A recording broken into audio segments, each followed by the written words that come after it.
Oi, boa noite. Oi, Vânia. Oi, Jefferson, tudo bem? Como está, Shimon? Tudo bem, o senhor? Graças a Deus, tudo tranquilo. Esperar entrar mais um pouquinho de pessoas. Tá aqui, tá com 5. Eu não avisei, agora avisei um pouquinho em cima, né, a maioria das pessoas. Mas vamos ver se aparece aí algumas pessoas a mais. Eu avisei em todos os grupos, Instagram, Facebook, Sim. tá? Estão Ah, todos avisados. Ô, Rav, sim, criamos uma estratégia hoje, né? Tá em teste, vamos ver se vai dar certo. Eu criei duas salas. Uma que é essa agora que a gente está, e uma que vai sim, começar 5 minutos após essa. sim. Aí, tomara que dê certo. Eu vou mandar o link, ao que estiver acabando os minutinhos dessa, eu mando o link nos grupos da próxima. São duas salas Mas diferentes. será que o pessoal vai esperar 5 minutos? Que o ideal seria que começasse logo em seguida, né? Será Ele que o vai ter pessoal... que Hã? derrubar essa live, ele poder entrar em outra, ele não consegue entrar em duas lives ao mesmo tempo, Ah, não. entendi. É uns Entendi. minutinhos só. Aí só quando estiver acabando, avisar o pessoal que tem um novo link para uma segunda sala. É Então teste. seria bom você avisar a todos antes de eu começar a falar, Celão, não sei. Beleza, Ou eu aviso. posso. Na hora que a galera tiver maior aqui, eu aviso. Isso. Vamos Aí eu aguardar. vou ajudar também a compartilhar, que eu também já passou para mim. Aham. Vamos aguardar. Ó, estão entrando aqui, já tem 9 pessoas.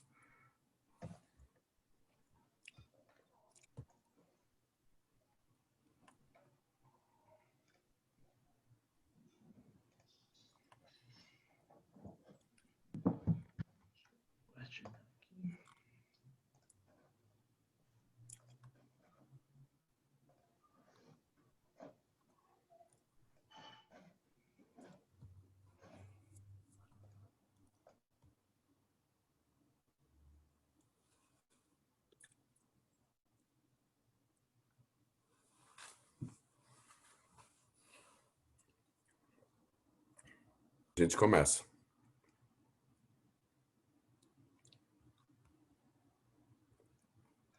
Só um minutinho, Raio. Estou adicionando o pessoal aqui, já vou dar o recado. Tá bom, ok.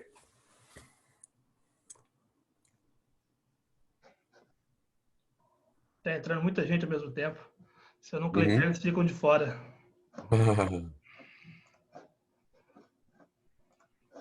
Pronto. Oi? Pronto, agora eu vou dar o recado. Só um minutinho. Ok. Pessoal, boa noite a todos. Hoje estamos testando uma nova função. Criamos duas salas. Uma é essa que estamos agora, e assim que encerrar ela, que todo mundo for derrubado da live, que ela cair, vou mandar nos grupos novamente o link da segunda sala. Aí vocês entram numa outra sala. Não é a mesma sala, é uma outra sala que vai iniciar às 21h15. Então vocês ficam antenados aí para não perder a continuação. É teste, se não deu certo, porque é a primeira vez que a gente está tentando. Então, é uma forma de a gente conseguir prolongar a aula do Rav e não perder o conteúdo. Tá bom? O Rav já vai começar. Tudo de bom, Rav. Vai lá. Boa noite a todos os Bnei Noach aqui presente. Mais uma vez, eu tenho o imenso prazer e a grande honra de ter todos vocês aqui compartilhando essa sala conosco nos presenteando com a oportunidade de poder transmitir um pouquinho da nossa tradição milenar do conhecimento divino que flui da Torá. Hoje nós vamos falar sobre a Parashá de Noach. É uma porção polêmica. Curiosamente, todos os povos do mundo, as nações antigas, mesmo que isoladas geograficamente, falam num certo dilúvio. Ou seja, essa é uma prova que os ancestrais de todos os povos vivenciaram, são descendentes do Noah e falam bastante daquilo que ocorreu e que foi presenciado por aquela família sobrevivente do dilúvio. Vamos falar um pouquinho sobre o Noah.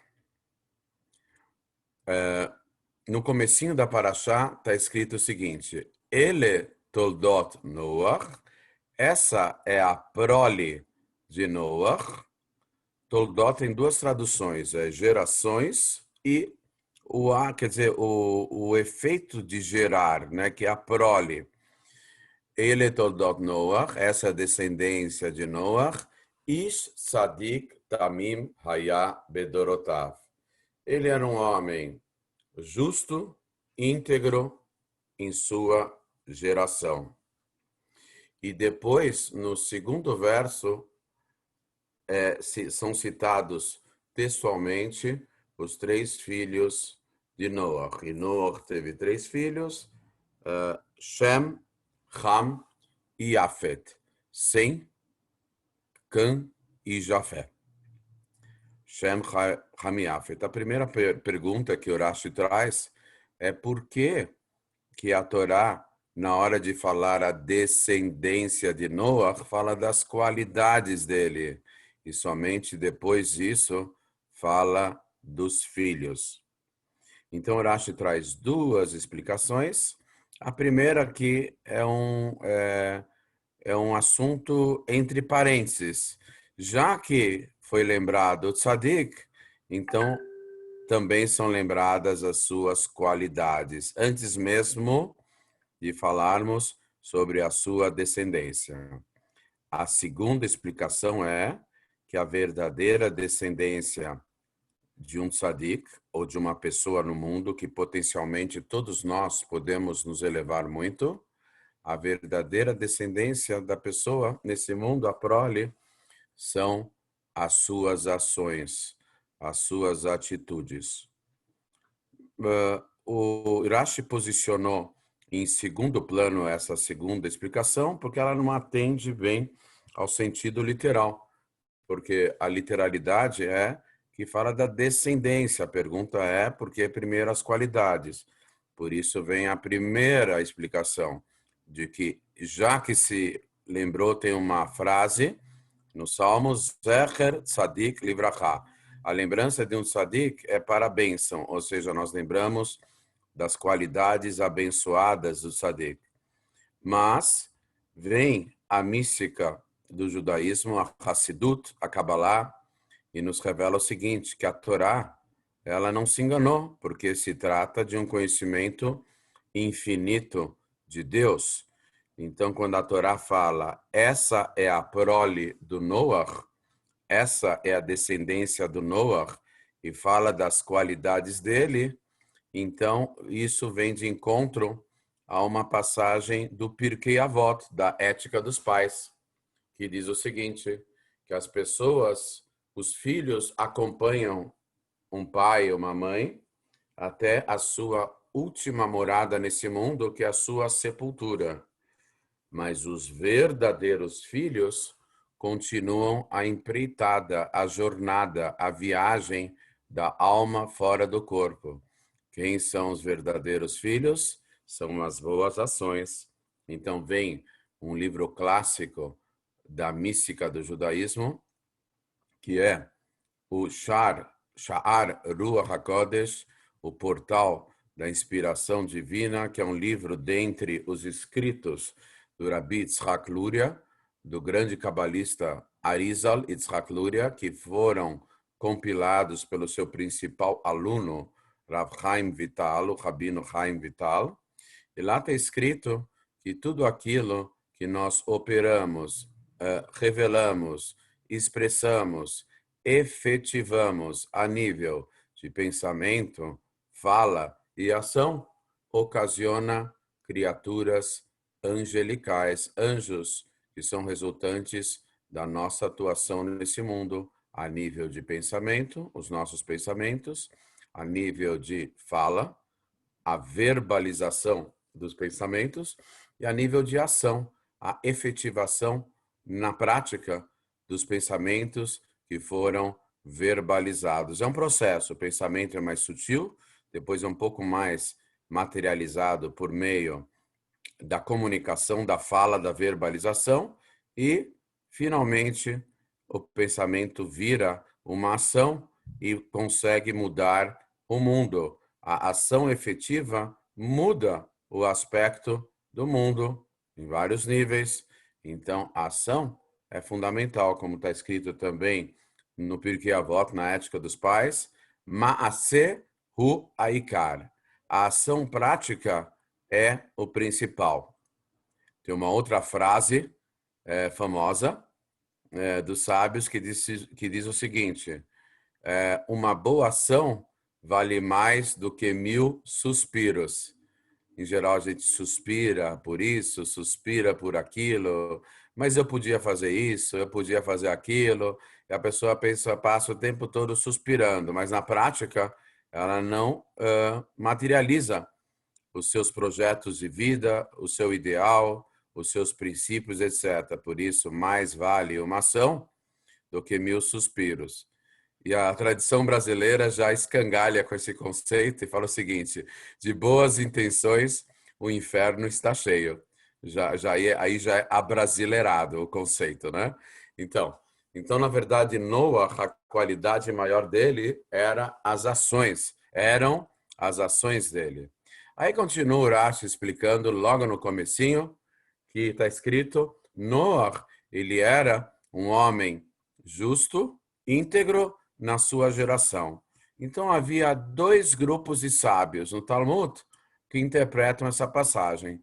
O primeiro grupo fala o seguinte: o Noah era um super tzadik para resistir àquela geração totalmente baixa, pervertida, corrupta, corrompida, uma geração totalmente,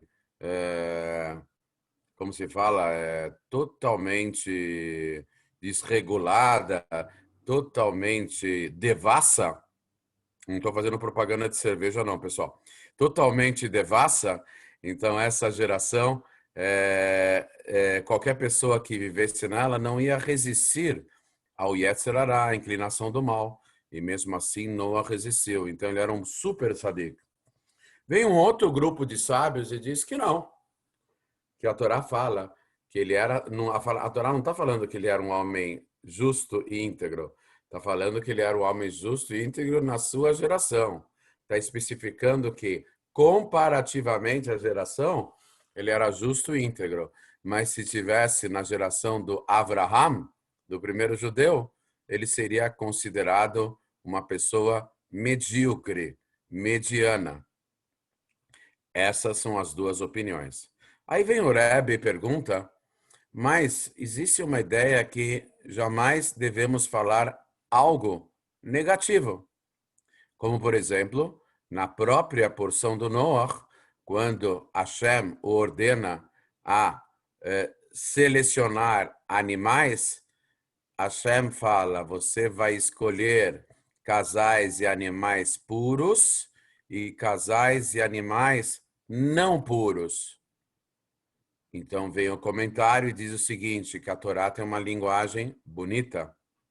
Então, na hora de falar o negativo, em vez de falar impuro, a Torá fala não puro. Mas aí surge uma outra pergunta. Na hora de a Torá estabelecer as leis de kasher, a Torá cita categoricamente os animais puros e os animais impuros. Então, qual é a diferença? Então, os próprios comentários esclarecem e diz o seguinte: quando se trata de relatar uma história, devemos cuidar da nossa linguagem e falarmos tudo bom e positivo, uma linguagem bonita. Mas quando se trata de esclarecer a lei judaica, então não podemos dar margem de má interpretação. Temos que ser bem claros. Então podemos falar puro ou impuro, permitido ou proibido, válido ou inválido. Aí temos que ser claros. Por quê? Porque aqui se trata da halahá, da lei judaica, da norma, do aspecto normativo. Então, mais tarde na Torá, quando se trata dos animais apresentados em relação às suas características, seus sinais, a Torá fala claramente puro e impuro. Mas aqui é só um relato de uma história do dilúvio. Então a Torá fala puro e não puro. A Torá procura preservar a linguagem, preservar uma linguagem bonita. Muito bem. houve o dilúvio, e esse dilúvio arrasou com toda a crosta terrestre no mundo. Toda a superfície do mundo foi coberta pelas águas. Os comentários dizem que não era simplesmente uma enchente, um vendaval, sei lá o que, um maremoto, um tsunami, etc. Na verdade, essas águas, houve uma transformação total da superfície da Terra. Essas águas eram escaldantes, elas eram sulfurosas e elas queimavam, elas em temperatura próxima à de ebulição, ou seja, elas estavam efervescentes. A humanidade, exatamente, tinha enxofre.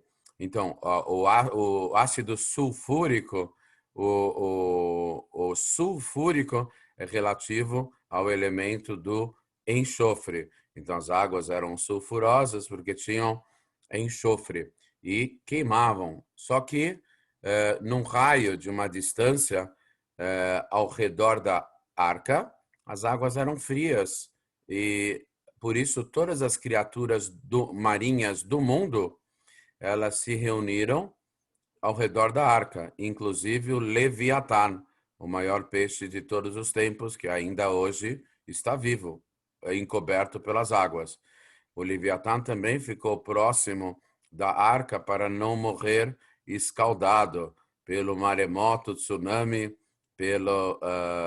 pela hecatombe natural que houve e que varreu a humanidade. Muito bem. Vem a Hassidut, tem uma frase de efeito nessa paraxá, que quando começou, um pouco antes de começar o dilúvio, Deus fala para Noah, Bo elatevá, venha para a arca que você construiu. Venha para a arca. Então vem a Hassidut, a filosofia hassídica, baseada na mística, e diz uma explicação, revela uma explicação mais profunda. Quando há um dilúvio no mundo, esse dilúvio não é só físico, mas um dilúvio espiritual, onde os valores... O que aconteceu? O dilúvio, ele revirou a crosta terrestre. O que estava embaixo foi para cima, o que estava em cima foi para baixo. Ele revirou totalmente a camada da crosta terrestre do mundo inteiro, a superfície do planeta. Então, dilúvio é um conceito e hoje em dia nós passamos por um dilúvio, mas um dilúvio de ideias, um dilúvio... depois vou responder as perguntas aqui. O Leviatã não é um monstro marinho, isso aqui é a civilização cristã ocidental transformou ele num monstro. Leviatã não é um monstro, Leviatã é um peixe gigantesco, um peixe que Deus não possibilitou com que ele se proliferasse, senão ele cobria a face da terra. Por isso Deus matou a fêmea e a salgou para o futuro, e futuramente também o macho será abatido para servir de refeição a todos aqueles na comemoração da revelação do Mashiach e do início da era messiânica, etc, etc. Muito bem.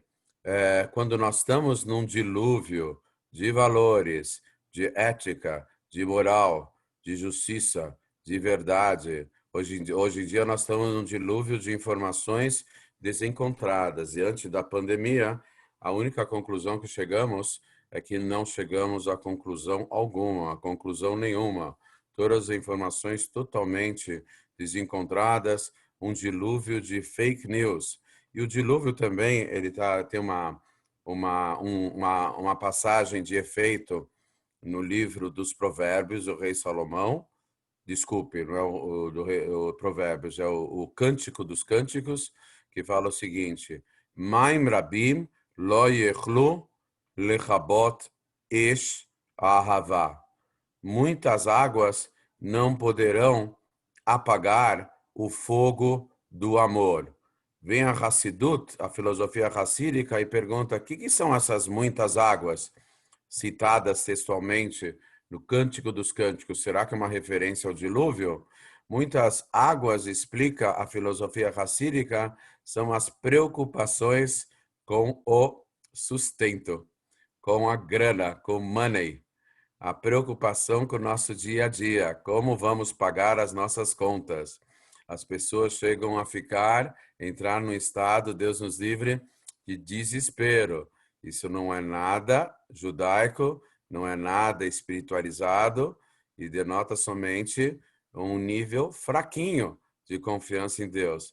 Por isso, o rei Salomão fala no Cântico dos Cânticos que muitas águas, que são as águas das preocupações, não serão suficientes para apagar o Esh Ahavá, o fogo do amor, que é o amor a Deus, a conexão nossa com o celestial, com o Altíssimo, com o Criador do mundo. Ou seja, nós temos que ter plena confiança de que Hashem vai nos auxiliar, desde que nós tenhamos Ele em nossa mente, em nosso coração. Hashem vai nos auxiliar a vencer todos os desafios e todos os obstáculos. A Mishnah, ela dá um exemplo. A Mishnah é o resumo sintético da Torá oral, que posteriormente foi compilado. A Mishnah dá um exemplo de que as pessoas não deveriam se preocupar com seu sustento. E a lição que nós aprendemos dos animais selvagens. É claro que eles não são racionais como nós, mas os animais selvagens, eles não têm o alimento deles preparado de véspera, de antemão. Eles não têm nada planejado. Eles vão procurando, e um dia ele é caça, um dia ele é caçador, outro dia ele é caça, um dia ele janta outro animal, no dia seguinte ele que vira a janta do outro animal. Mas Hashem propicia a cada animal selvagem o seu sustento. E assim animais podem viver anos a fio. Tudo bem, são predadores. Vamos nos lembrar que entre os animais selvagens não tem só os carnívoros, tem os herbívoros também.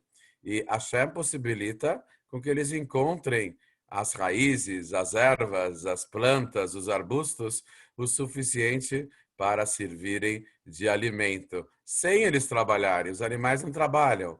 Na verdade, eles vão, o empenho que eles têm é justamente irem ao encontro do seu alimento.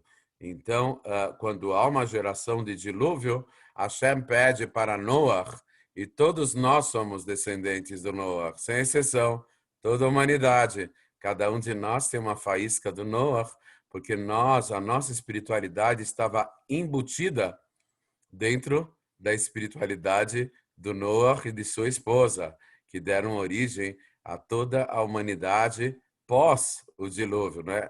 Esse casal e os 3 filhos, o casal dos 3 filhos, né? Então, Hashem, numa época de dilúvio, o que Deus fala para cada um de nós, para cada ser humano, para cada indivíduo? Venha. Hashem está convidando. Venha, El Atevá. Venha para a arca. Explica o grande mestre, o Baal Shem Tov HaKadosh, que ele é o mestre racídico que fundou o movimento e a filosofia racídica. Ele diz o seguinte: a palavra tevá no hebraico antigo não significa somente arca. Tevá significa também palavra. Por isso tem o termo Rashei Tevot, a cabeça das palavras, que são as abreviações ou as iniciais, abreviações, que são as iniciais que formam frases, etc. Então, numa época de dilúvio, Hashem fala para cada um de nós: elatevá, venha para a palavra. Que palavra? Hoje em dia, as outras religiões, sem querer comparar e comparando, eles adoram falar essa palavra. Não, porque a palavra de Deus. Exatamente, macaco trico, eles se basearam na nossa tradição, que na verdade Hashem fala numa geração de dilúvio, Hashem fala: venha para a palavra. Que palavra que é essa? É a palavra de Deus, mas o que especificamente? Então, os sábios falam, são as letras da Torá e são as letras da Tefilá, das orações. Nós devemos nos ocupar de assuntos sagrados, do estudo da Torá e, consequentemente, da prática dos preceitos, tanto os preceitos judaicos como as 7 leis universais dos Bnei Noach, e também nos atermos às orações, nos envolvermos com uma conexão com Deus por meio da oração. E aí, existem vários círculos religiosos dentro do judaísmo ortodoxo. Há muitas tendências, vocês podem acompanhar, inclusive na internet, no YouTube, existem outros grupos, outras tendências. Existem grupos de religiosos que pensam o seguinte: olha, nós vamos nos fechar entre 4 paredes, vamos estudar bastante Torá, vamos nos alienar totalmente e que o mundo se dane. Nós vamos salvar o mundo pelo estudo, pelo mérito do estudo da Torá, mas que o mundo vai acabar sendo salvo pelo nosso empenho intelectual. Mas nós não temos nada a ver com aquilo que acontece fora das nossas 4 paredes. Infelizmente, há muitos círculos ortodoxos não racídicos que pensam assim. Mas aí vem a orientação da própria paraxá, da própria porção da Torá. O mesmo Deus que falou para Noach, venha para a Tevá, venha para a arca. É o mesmo Deus que fala no final do dilúvio, Noach, saia da arca. Chegou a hora de você sair da arca e de você reconstruir o mundo, propiciar um novo mundo, um mundo melhor. O Midrash fala que quando Noah saiu da arca, ele viu um mundo novo renascendo. As águas baixaram e era um mundo novo. Então, nós temos a obrigação de nos atermos, nos envolvermos ao estudo da Torá e à prática da oração, mas isso não é o suficiente. Assim como nós nos espiritualizamos algumas horas do dia, etc., nós temos que sair desse estado e ir ao encontro do próximo, da outra pessoa, estendendo a mão, nos solidarizando com os outros, com o próximo e procurando envolvê-lo com a santidade. Por isso está escrito, Hashem, quando fala para o Noah, venha para a Tevá, ele não fala só para o Noah, ele fala, venha você para a arca, você e os seus filhos, a sua esposa, as suas noras. Uma pequena curiosidade, lembrada pelo Rashi, por que na hora de entrar na arca, Deus fala, venha você e os seus filhos, a sua esposa e as suas noras. E na hora de sair da arca está escrito, venha você e sua esposa, seus filhos e as esposas deles. Por que essa ordem de linguagem? Deus, ao orientar o Noah para entrar na arca, separou os homens das mulheres, você e os seus filhos, a sua esposa e as suas noras, porque durante 1 ano que a humanidade inteira foi destruída do lado de fora da arca, em solidariedade, respeito e consideração, os 4 casais da arca não podiam manter relações conjugais, porque eles não podiam estar envolvidos em um prazer da proximidade física, enquanto a humanidade inteira do lado de fora da arca estava sendo destruída. Por isso que Deus, convidando Noah e a sua família para entrarem na arca, Hashem fala, venha você e os seus filhos, a sua esposa e suas noras. Na hora de sair da arca, Hashem falou diferentemente. Hashem falou para o Noah, venha você e sua esposa, os seus filhos e as suas noras, ou as esposas deles.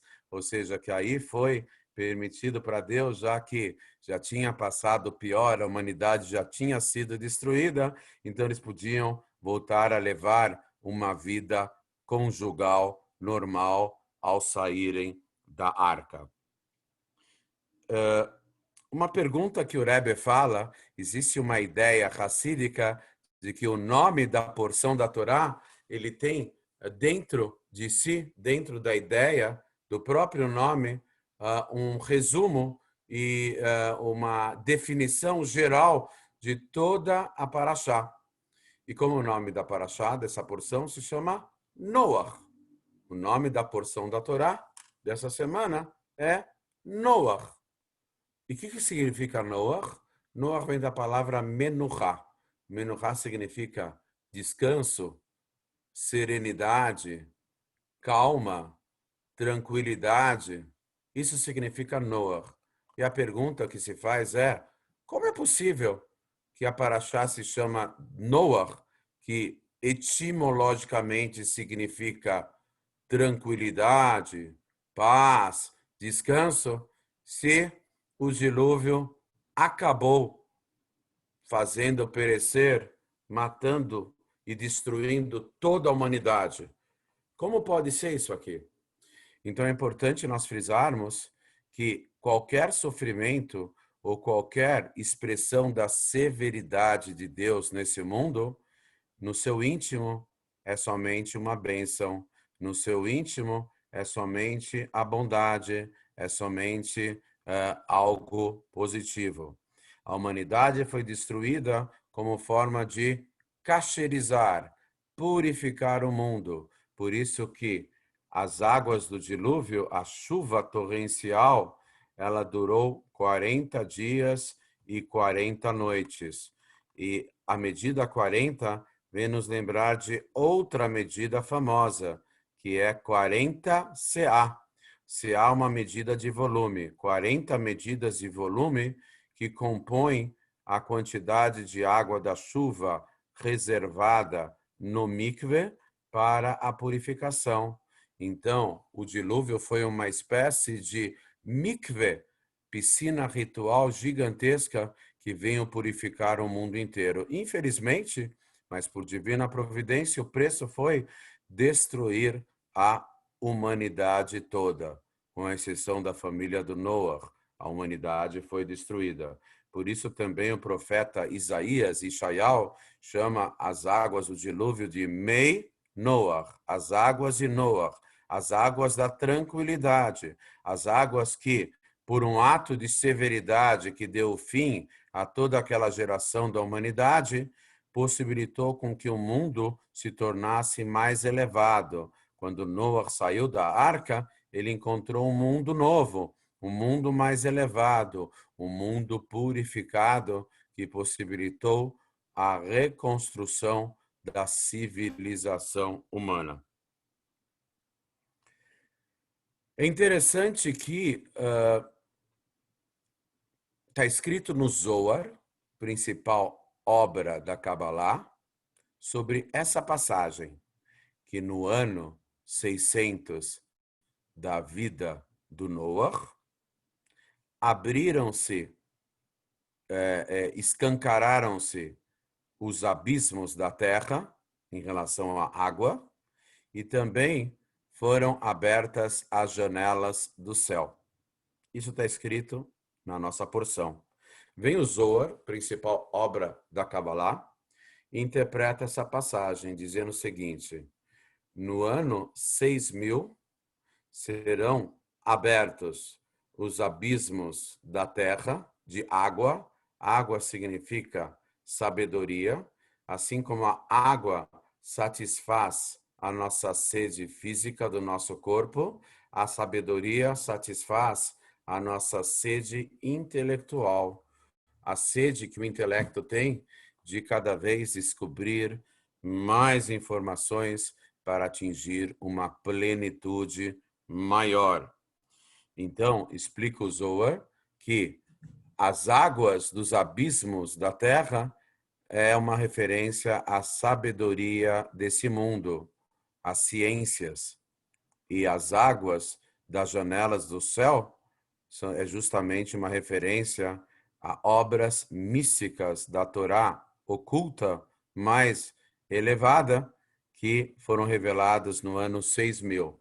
Ano 6000 significa no ano 5, no término do ano 5000. Nós estamos no 5.781. Há 781 anos atrás, começou o ano 6000. E o que aconteceu nessa ocasião? Na Idade Média, alguns poucos cientistas isolados começaram a desenvolver a ciência moderna, né? No final, na Idade Média Baixa, não na Idade Média Alta, né? Há 781 anos atrás, seria na Idade Média, né? Ano 1300 e pouco, né? Que começaram a surgir alguns cientistas medievais que começaram a lançar os alicerces da ciência moderna. Ao mesmo tempo, alguns sábios da Torá começaram a gradativamente fazer revelar a mística do judaísmo, tá? No ano 1500 e pouco, 1400 e pouco, 1500 e pouco,